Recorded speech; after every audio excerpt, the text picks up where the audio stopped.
Les crimes de la politique française en Afrique dévoilés au grand public. C'est dans un documentaire intitulé France-Afrique, 50 années sous le sceau du secret que le réalisateur Patrick Banquet et le rédacteur en chef de la Lettre du Continent, Antoine Glaser, ont pris le pari de révéler au grand jour les intrigues nauséabondes des relations franco-africaines. Diffusé jeudi, le documentaire a livré les coulisses d'une France-Afrique rarement vue en France. Au pays des droits de l'homme, la morale et l'équité ne vont pas de pair avec la démocratie.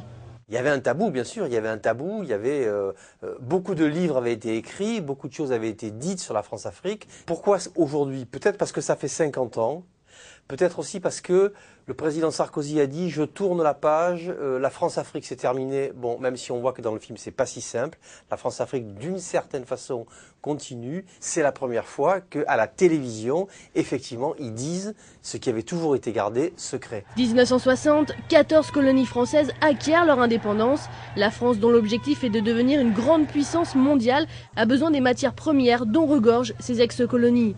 Mercenaires, membres des services secrets, anciens ambassadeurs, ex-directeurs de la société Elf, les réseaux occultes sont mis à contribution pour le compte de l'État français. Assassinat de leaders, trucage des élections, contrat léonin d'acquisition des matières premières, coup d'État pour déstabiliser des régimes insoumis, tout y passe.